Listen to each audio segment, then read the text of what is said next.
Hey everybody, it's Corey Weathers. It's Monday and it's time for another video where each week we are going through the Sacred Spaces book that I wrote, and we are talking about each chapter as we go along.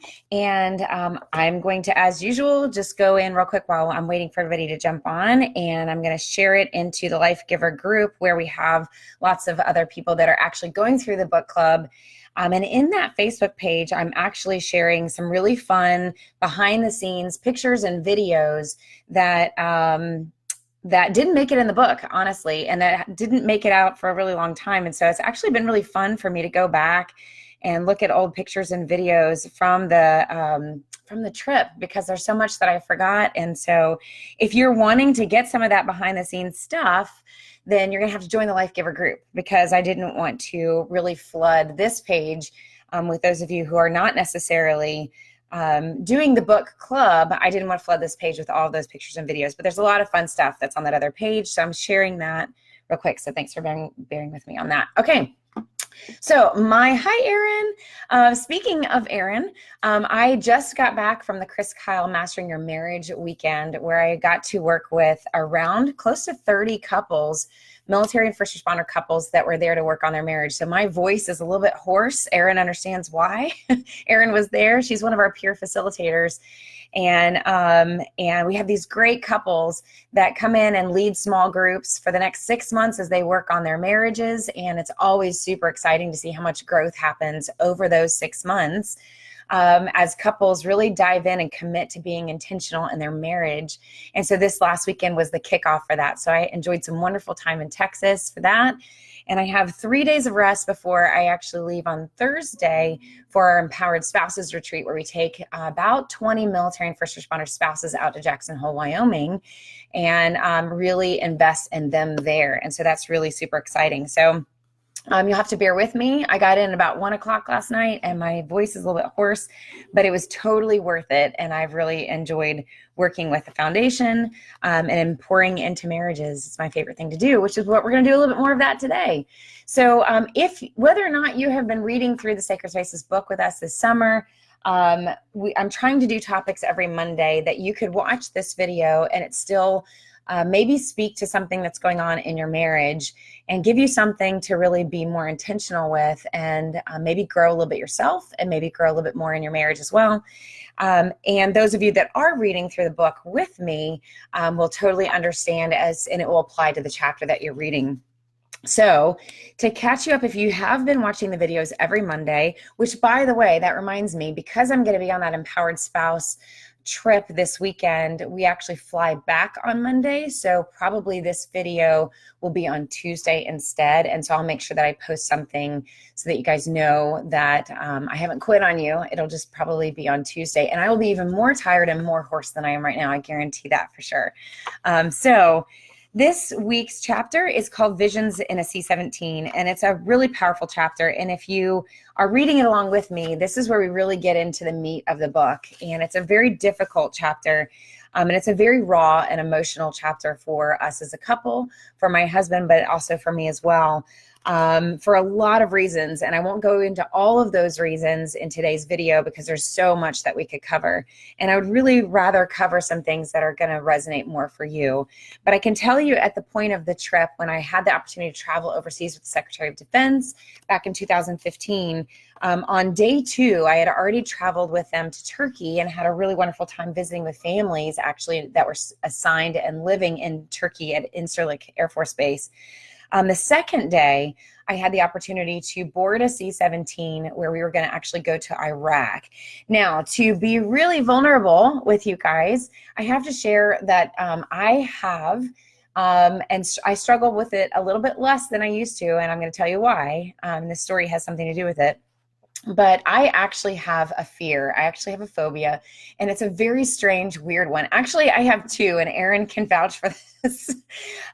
So the one Erin knows, because she's been on the Empowered Spouse Retreat, that I actually have a fear of taxidermy heads. I know that's crazy, but as a kid, I actually walked up to this jukebox in this restaurant and didn't realize that there was a giant buffalo nose that was like right in front of my face until I looked up. And so I actually have worked on that, and Aaron was with me in Wyoming when I actually had to work on that as well. Aaron, if you remember that. But that's actually one of my fears, and I've worked really, really hard on that one. But I actually have another fear, which is giant planes and ships. And that's not great for a military spouse, because so much of our military force works with giant pieces of like aircraft and ships and all kinds of great, really cool things. And my dad was an Air Force pilot, but even as a kid, I would always be around these giant planes. My dad actually flew a C-141, and I would always be around that, but it was just something about drawing up close to or walking underneath something that was so much bigger than I was, and it just felt overwhelming. And so a lot of times I wanted to talk actually about fear today a little bit, because I think everybody has a fear of something, whether it's something that is irrational, like planes and ships like I have, or whether it's something that you have for a really good reason. And we're actually going to apply that to our relationships, because I think that fear is really something that is involved in our relationships that shouldn't be. And I see it as really the number one thing that keeps us from having a really incredible marriage, especially if you're a military first responder spouse. Not just so much the fear of safety, but fear has a way of creeping into and keeping you distant in your relationship. But back to this story, on this particular day, as we were flying into Iraq, I knew well in advance that I was going to have to board a C-17. Now, C-17s, if you've ever flown Space A, or if you've ever been around the Air Force, C-17s are the giant, huge, big planes that you can fit tanks in or helicopters in. And I had not been close to one of these planes before, but I knew that I was going to have to face a fear, because there was no me running away in tears or refusing to get on this plane. I was going to have to face a fear in order for me to enjoy and also fulfill the mission that I was there to do. And there was also a huge part of this that was, I don't want to make a fool of myself around all these people that I've just met because I can't get on a plane. So that's kind of like the background of what was going on before this event in my life. So there we were on this particular day, getting ready to board this plane. And I had this thought before I boarded that was, I have a choice.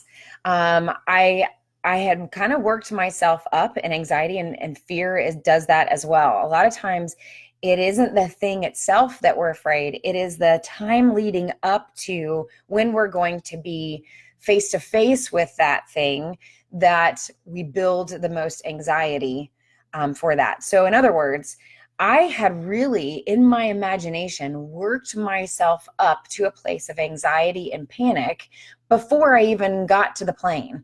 And I knew that that was something that I needed to take control of, because that's one thing that I realized I do have control over this. I can allow my imagination to get the best of me, and I can find myself in a panicky place making a fool of myself in front of the entire Secretary of Staff and the press. And probably be the story of the day, right? Or I could take control of my mind. And I didn't know what was going to happen. And I think that that is where I know a lot of our service members and first responders who are struggling with PTSD, what they struggle with, because it is sometimes the fear of that object that triggers anxiety in them that is part of the fear. But it's also this extra fear of wondering, fueled by the fire of what is everybody going to think about me and the fact that I'm afraid of this thing. Everybody's going to see me freak out. And then it spirals into this just really just terrible place of anxiety. So on that day, it was a mile marker for me for several reasons, because by the time I got close to that plane, I was working really hard to control my imagination, to not worry about what other people are thinking. And what I had to do in that moment was actually turn my attention more to what I was curious about and what I was there to do, that I had a mission to get on that plane. There was no other option. And so I had to think of something different. And what happened was, and I didn't do this on purpose, it just kind of happened. And then I learned something huge from it. And that was, I was so excited to be on this mission. I was so excited to see new places and to see places that our service members have been to see Iraq from a different perspective, to see a C-17 from a different perspective, to board an aircraft and be around the crew that is doing this all the time, serving, whether it's the Secretary of Staff or whether they're serving service members in Iraq at the time. There was so much newness to discover. What I found was that my fear was replaced with wonder. And I had no idea that that was the antidote. The antidote actually turned into when I was curious about the thing that I was afraid of, when I was excited about the thing that I was afraid of, and when I realized there was far more for me to learn about the thing that I was afraid of, I was no longer afraid of it. And by the time I walked into that C-17 and got in my seat, it occurred to me I wasn't freaking out.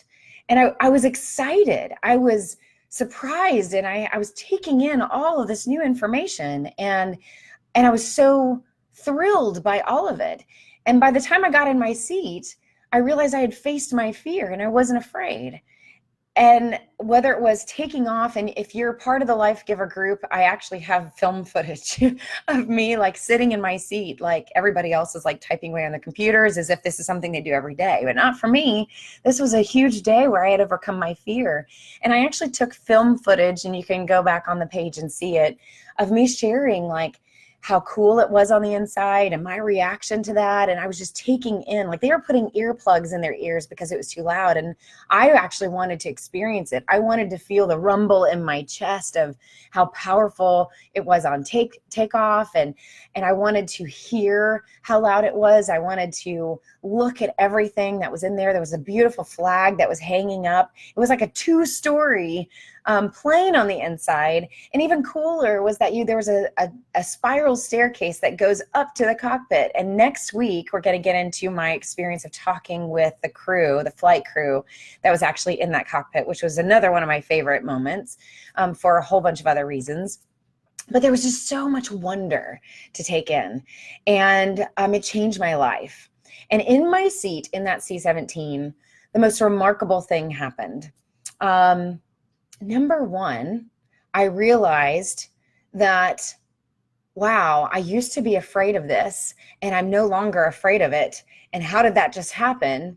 And then I started thinking about, I was excited to conquer that fear, but then I also started to think about all the other things that I am afraid of in my life, not just like weird, irrational things, but what are the other things that I'm afraid of in my life? And what would it be like to no longer be afraid of those things anymore and actually replace it with wonder, the wonder that I was feeling in that moment, the curiosity, the excitement. Like if I could face this fear of getting on a plane, then what if I could do that in fear in other areas of my life? And of course, I was there to pursue the idea of marriage and what it would be like to close the gaps in our marriage and actually heal our marriages on the things that we don't understand. And I knew immediately in that moment that even on a C-17, Matt had many experiences on C-17s during his deployment, some of them traumatic and sad and life-changing, as he would pray over and do a ramp ceremony for those who had been killed in action, some of them being his friends. Like that was his experience in a C-17. Sometimes it was flying, but there was also these visceral moments for him of where he had to say goodbye to friends and also somehow grieve and actually also be a leader in leading other people through grief through a ceremony where he had to keep his composure. And so there's all these things that I couldn't understand before, he would tell me those stories, but I wasn't there, and I wasn't there to experience them. And I can't even imagine what that was like. And so after a while, there just kind of grew this distance of acceptance between the two of us, where I was just like, okay, like that happened in your world. I wasn't there. I'll respect it. Like when you talk about it, I'll just accept that happened, but I don't know what that's like. I can't even put myself in your shoes. So I'll just sit here and you sit over there and you can just tell me your story. But I had reached a point prior to this trip where I didn't want that anymore. Like that felt so distant and cold. And so as I sat in that seat in the C-17, I thought to myself, for the first time, I can feel the rumble of the plane. I can smell the jet fuel. And that's the same experience that he had had. that I could at least draw close to that as he was saying goodbye to his friends on the tarmac in a C-17 and sending their bodies home to their families, he was smelling that jet fuel. He was inside this same plane, and he was having a completely different experience. So I sat in the seat and I thought to myself, I saw him in my mind, actually. And it's a really vulnerable thing for me to share because that was such a life-changing moment for him. And so for me to sit and close my eyes and listen to that rumble and smell the jet fuel and imagine him in there with me saying goodbye to his friend, I put myself in his shoes and I understood him just a little bit more, just a little bit more. And I realized also in that moment that not every other military spouse has to sit on a C-17 in order to put themselves in their spouse's shoes, to understand them just a little bit more.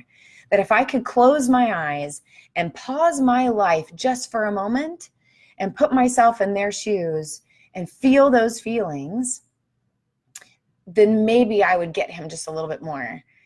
Because right after that thought, I realized when he came home from that deployment, what he needed from me was not what I actually gave to him. I was so ready to have him take on parenting responsibilities. I was so ready for him to just be home and helping me that I wasn't even thinking about what he actually needed to recover from that kind of deployment. We took off with life with no like pause. And as I sat in that C-17, I realized he needed that pause, and I didn't know that that's what he needed, and so I wasn't able to give that to him. So I think one of the messages that I want to kind of say today is that putting yourself in your spouse's shoes is not as hard as we make it out to be. I think life gets so busy that it's really easy for us to just kind of say, that was your experience and this is my experience. And so I don't understand your experience. So sorry that happened to you. And I know that sounds cold, but in our hearts, we feel like we have no other option when I think we actually do. It's just about pausing our experience just for a moment. And it's not just about deployment. There are experiences that your spouse is having every day. Today, maybe even living in your home or going to work or dealing with something that's really difficult for them to deal with. And maybe it's your kids too. Maybe we can apply this to our kids as well, that we can get so busy with life. And I don't know about you, but school is starting for us tomorrow. And so we can get so busy with life and getting things ready and getting things in order that just pausing for a second and closing our eyes and putting ourselves in their shoes to wonder what must they be feeling right now? And even at the very least, could that cue me to ask them what it is that they're feeling right now so that I can be the best person for them today? And I know that sounds one-sided to some of you guys because some of you guys are in a really resentful, bitter place. But I don't have a better answer for you other than we should never stop working on our relationships, no matter how bitter we've become and no matter how much we think it's our turn to be served. I think you'd be surprised that when you start serving your family, they will serve you back. Now, I'm not talking about unsafe relationships. I'm talking about safe relationships that just life and routine have taken over. So that's number one. I think it's about being intentional and pausing for just a moment and closing our eyes and putting ourselves in their shoes and realizing we do have the ability to connect with them. We do have the ability to close the emotional gap that exists between you and your marriage. And it's not so hard. One of the things that I loved about doing the Mastering Your Marriage workshop that we just did this past weekend is on the very first day, we invite them to, as a couple, to turn their chairs and go knee to knee. And Aaron, I would love if you would you don't have to be super vulnerable about it, but if you're still watching, to even share what that's like or what that was like for you, maybe the first time to turn knee to knee and the impact that that has on even just your communication. But when you just turn your chairs knee to knee, and you're actually touching, maybe you're holding hands or your knees are touching and you actually look at each other in your eyes, what a difference that makes in a relationship. I'm going to give you guys a homework assignment. It's the same assignment that I gave the couples over this past weekend. There was a lot of nervousness in the room on that first night, as that was completely understandable. Everybody's meeting new people. It's a kind of a new environment. Everybody's kind of wrestling with the fact that we're here to do some work and work on our marriage. And I saw everybody wrestling, and I just asked them to turn knee to knee. And what I did is I asked them for 30 seconds, sit knee to knee and look at your spouse in their eyes for 30 seconds without talking. And of course, everybody started giggling because it was like, oh my gosh, that's going to be so hard to not talk, right? So I took them through 30 seconds. And then when that 30 seconds was up, I said, okay, now do it for 30 more seconds. And in 45 seconds, couples went from giggling to tears streaming down their face, and not a word had been spoken. Not a word had been spoken. In 45 seconds, people had reestablished a connection in their marriage that they had felt like they had lost. We think it's so hard to heal our relationships when sometimes it's just that we are so shoulder to shoulder and we're so doing life as roommates and teammates that we forget that much of our marriage needs to be at least every now and then on a date night, or maybe even once a day, just turning our chairs and being face to face and actually just look at each other in our eyes. And we don't even have to talk, because what happens when you look at your spouse in their eyes, you can't help but look into their soul, and they can't help look into your soul. And few words need to be spoken, because you just look at each other and go, hey, stranger, I haven't seen you for a really long time. And that is an incredibly vulnerable thing to do. And it takes no words at all and 45 seconds. 45 seconds can absolutely change your marriage. And 45 seconds can actually heal a marriage. It'd be amazing to think what would happen in a marriage if that was done regularly. Lisa shares just being so shoulder to shoulder and so much change coming up too. And it's natural, Lisa, for everybody to go shoulder to shoulder. It's necessary for you and your marriage to be shoulder to shoulder. That's how we parent. That's how we PCS. That's how we sometimes get through a deployment, even from a distance. We're shoulder to shoulder. I'm doing the logistics here, and you're doing this here, and can you help with the kids here? And so I don't want you to mistake what I'm saying in that shoulder to shoulder is very important in a marriage, that we need to be able to work together well, shoulder to shoulder. It's one of the reasons why I love doing strength finders with couples, because it helps them see the strength in each other, see the value in each other, see what they each have to offer each other, that they're not actually against each other, that we're not in conflict. We don't have to be in conflict with each other, that the way your spouse does something actually complements the way that you're doing it. If we could just see their strength and what they're bringing to the table, and that they get to see what you're bringing to the table, and it makes us even better shoulder to shoulder. And because we are better working shoulder to shoulder, makes it even easier for us to return face to face. Of course, if we're in huge conflict and there's betrayal going on in our life and we're not resolving that, that's when we find our marriages back to back, and that's where we don't want to be. But if we can be shoulder to shoulder, working really well together, paired with frequent times of face-to-face, then that's a marriage that's going to do something great and really grow. Oftentimes we're shoulder to shoulder all day long, and then it's the end of the day, and then we collapse on the couch and we watch TV, and we're still shoulder to shoulder instead of face-to-face. And then we wonder why we're getting vulnerable here, right? When we get to the bedroom and it's time to be face-to-face, why it's so hard to be face-to-face, because we've spent all day shoulder to shoulder and we haven't even looked into each other's eyes once that day. So that's a great homework assignment if you guys want to do it. It's super easy. Just make sure you give your spouse a heads up that this is what we're going to do before you do it. Maybe they watch this video before you do it so that they know what you're doing and why you're doing it. So, okay, so on to the second topic that I want to make sure that we cover today. The reason why that face-to-face time is so difficult, the reason why putting yourself in your spouse's shoes the way that I did on the C-17 is so difficult, is because fear is often the thing that keeps the gaps in our relationship. It's what keeps us apart emotionally in our relationship. It's what distances ourselves. And I could go on forever in all the reasons why we don't feel vulnerable and safe and connected in our marriages. It can be abuse that you grew up with, that you have learned that people aren't safe and you've thrown walls up. And so I'm never going to allow myself to be that safe with my spouse. It can be unresolved issues that have been going on in your marriage, that your spouse is a flawed person and has made mistakes, and you've made mistakes, and so you've just put guards up and you're no longer wanting to be close. It's the fear of being hurt. And when Matt and I actually did a lot of marriage retreats a few years ago, we would actually ask couples to write anonymously on these little index cards, what's so hard about being vulnerable with your spouse? And all kinds of answers would come in. It'd be like, I feel like she's going to nag me and like nitpick me and like put me down. So I don't want to be vulnerable. So I want to protect myself. And so that when she says these negative things, that I'm not hurt from it. Other men said things like, I don't want to be weak, that for me to be vulnerable and soft means I'm weak, and I can't be weak for my spouse. My spouse is expecting me to be strong and strong all the time, and that's just what men do.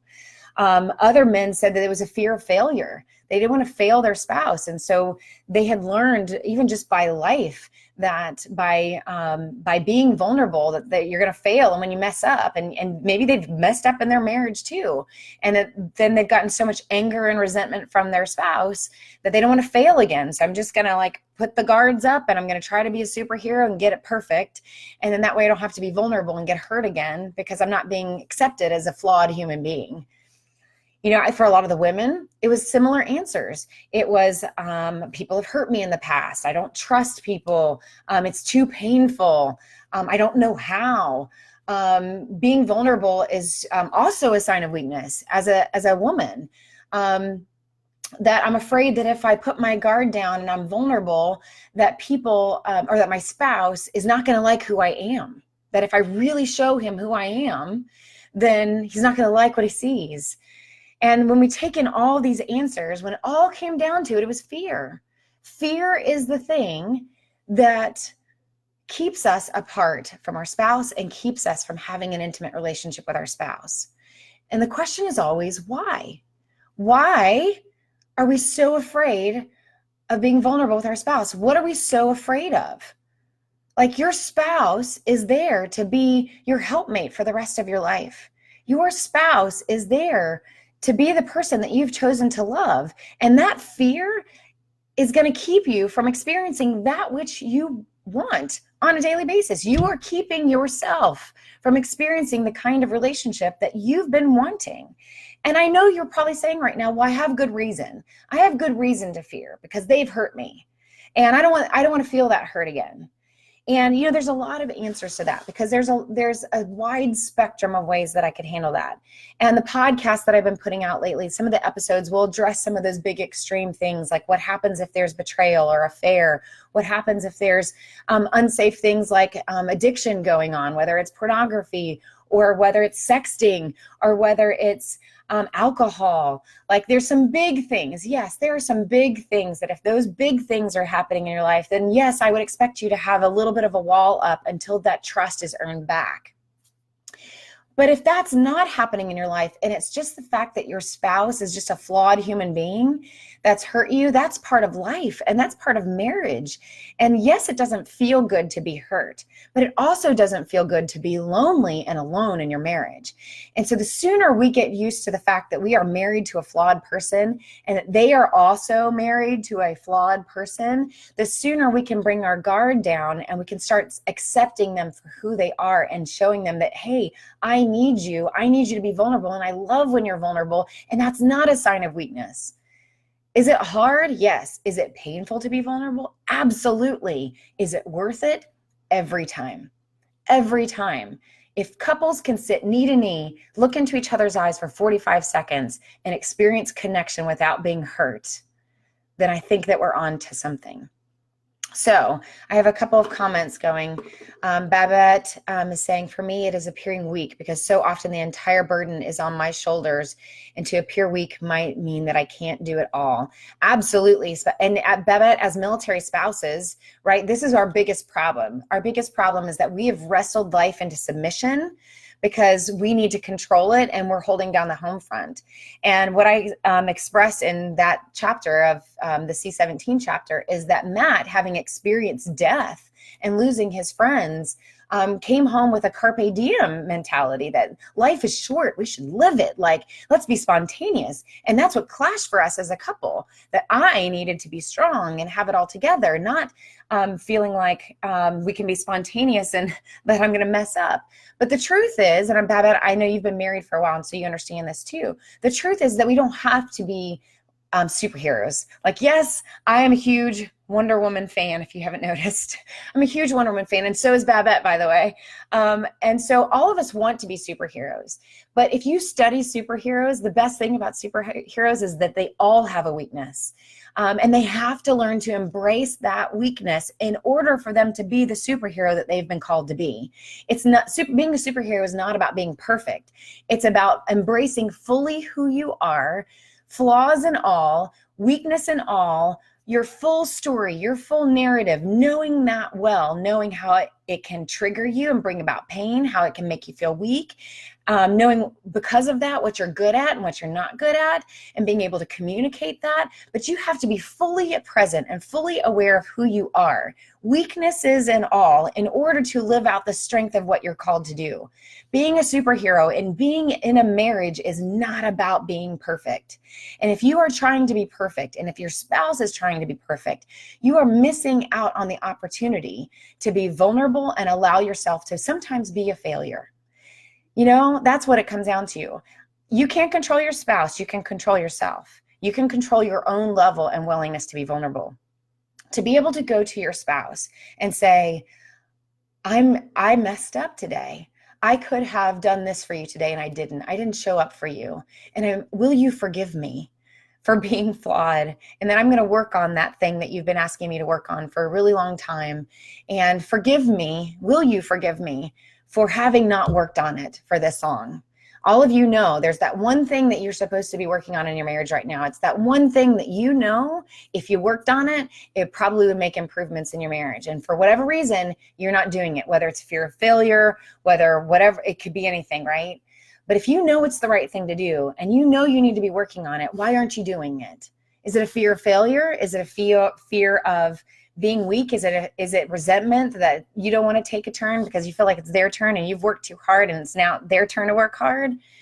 We don't get that pass in marriage.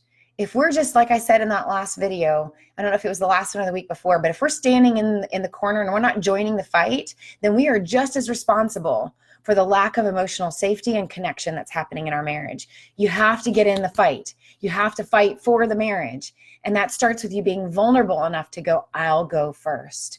I'll go first, even though it feels like a very vulnerable thing to do. Let's see. Babette says 23 years on Friday. I love that. And I know that you're a Wonder Woman fan too. I could have a whole, in fact, I have done a whole podcast on Wonder Woman being a hero, and the hero's journey. Isabella says our hurts came out in everyday conversations, which started a fear of communicating, right? That's a perfect example, Isabella. Thank you for sharing that, because it's oftentimes not the biggest things. It's not yes, there are big things that happen in marriage. It's the little things that accumulate over time. And then we start hiding our heart until we realize that we're hiding our heart too much. So here is my challenge to you guys today. My challenge to you today is, what would happen if that fear of failure that you have, or fear of vulnerability that you have with your spouse? Some of you listening right now, it's a fear, especially if you're a woman, it's a fear of vulnerability, even in your intimate life, even in your physically, your sexuality. If you are struggling with being vulnerable with your spouse, I want you to just take a moment. If you've not read the book, I would highly encourage you to read the book. But I want, if nothing else, think about what I said about the C-17. Sometimes our fear is about all of the panic in our imagination that leads up to that actual action or that thing. That's the place that fear gets the worst, and it's adding fuel to the fire. If we could take control of our imagination, what would happen if we faced our marriage and the fear of being vulnerability? If instead of us letting our imagination go crazy and make it worse, what would happen if we said, no, I'm going to develop the self-control and I'm going to choose to walk into this vulnerable place with my spouse, and I'm going to not worry about what my spouse thinks. I'm not going to worry about what could happen. I'm not going to worry about whether or not I'm going to get hurt again. And I'm not going to imagine that. I'm not going to make it like really ramp up in my heart. Instead, I'm just going to tell myself all the good things. Things like, I'm going to be vulnerable with my spouse because he's a good man, or because she's a good woman. I'm going to be vulnerable with my spouse because I remember all these things that I love and loved about him when we were dating, right? That how thankful I am that he works so hard, that she works so hard in her job or at home with the kids. That you say all of these good things to help, that are true statements that will help develop the self-control and contain that fear. And then what would happen if you replace the fear and worrying about what could go wrong with wonder and curiosity? What would happen if you were more curious about your spouse instead of being afraid of them, instead of being afraid of that communication, Isabella? What about instead of being afraid of getting hurt, you replaced it with a curiosity of, I wonder what it would be like to feel that connection with my spouse. I wonder who he is. What are the pieces of his soul that you've not heard from for a while, or that you haven't discovered? There's so much left to discover. What if you were more curious about your spouse instead of afraid of them? I have a feeling the same thing that happened to me on that C-17 is going to happen in your marriage. If we just replace it with wonder and curiosity and excitement, that this is an exciting journey to be on in a marriage with your spouse, that it's not something we just have to slug through. It's something that we can enjoy, and it can bring joy to your life. And that can bring wonder and excitement and newness and challenge. And it can invite you to personal growth that doesn't feel good, but man, is it worth it, right? What would it look like if you replaced your fear of vulnerability in your marriage with a place of curiosity instead? So I know that this is a huge message, and it's always serious, right? But I'm all about, how do we save our marriages? You know what? I have gotten on so many planes since then. I have not been afraid of one plane since that C-17. I don't know how to explain it.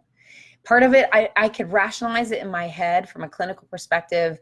I have a certification in prolonged exposure and working with families through facing their fears. And I have used those techniques to help face some of those fears.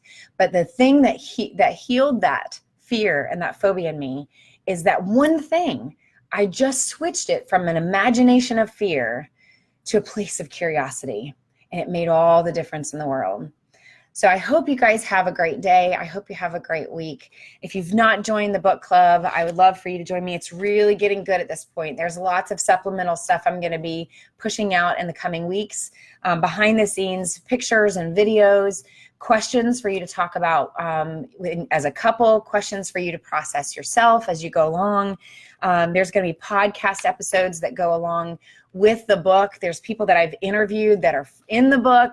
There's so many extra resources that will supplement your experience of reading the book. I hope you'll join me if you haven't joined me already. Otherwise, my challenge to you today is two things: replace that fear with curiosity, and maybe, just maybe, invite your spouse to just sit and look at each other in your eyes for 45 seconds and let me know what happens. No talking. And warning sign, you'll giggle first and you'll cry next. And I know that doesn't feel good, but it's a wonderful place to be. So I hope you guys have a great day. Thank you guys for always joining me. I absolutely love it. Oh, my husband, he said something. He chimed in. I missed that part. When she is vulnerable, my instinct to be lovingly protective kicks into overdrive. So that would be my husband responding to this. And so thank you for saying that, hon. I so appreciate that, because honestly, when I choose to be vulnerable, the best stuff comes out of him. And so I have incredible influence, and I have to remind myself that on a daily basis. We have incredible influence to bring about the things that we want to see most in our spouse. Oh, I have a question. Corey, can you talk a little bit more about how to be face-to-face during deployment? Yeah, Lisa, so that's so much harder, right? So part of it is being more face-to-face in your communication. I know that sounds interesting, but you're already kind of face-to-face. I would say if you're on camera with each other, then limit the distractions as much as possible. So have that conversation, making sure that it's not when the kids are wrestling you and trying to see daddy on the screen or something like that. So that would be number one. Number two, make your conversation a little bit more intimate. Have questions that you maybe email ahead of time that you say, hey, here are some questions about our relationship that are positive, not things that we're working on or hot topics that we need to sort through, or resolving problems that are happening between us, because we want us to have a successful conversation, not a conversation that doesn't go well, right? So create maybe some conversations or questions ahead of time that you send to your spouse and say, hey, the next time we have a date night during the deployment, while we're talking to each other over the camera, that we have these very specific questions where you're affirming each other, where you're saying things about how much you love each other, what you specifically love about that person, how thankful you are for each other. And it can be like a script. It can be things like, what's one thing that you are grateful for him for, and you both would answer that question. Another question could be, how can I best serve you today? Or how can I best serve you this week? So you being able to say, even though he's deployed, you can say things like, one of the ways that you can serve me is to talk with the kids on video for 10 to 15 minutes. And during that 10 to 15 minutes, I'm going to go take a breather and have some self-care. And that's a way that you can serve me. But those are like some very easy questions. What is a question on how you can work together on your relationship? Is it a book that you're reading and pulling questions from that? Sacred Spaces is perfect for that. But there's also devotionals. There's also other books that you guys, marriage books even, that you can talk through. But I would definitely recommend, for positive conversation, for you guys to be talking through questions that are positive, that are going to give you a connective, vulnerable conversation that is definitely going to win and go well. We want more wins under our belt. These are shared sacred space moments that are multi-sensory, and you want them to be positive and intentional, and that we accumulate those over time, and then we have more experiences of being vulnerable in a successful way than we have experiences of being vulnerable in a way that results in something painful or where someone is hurt.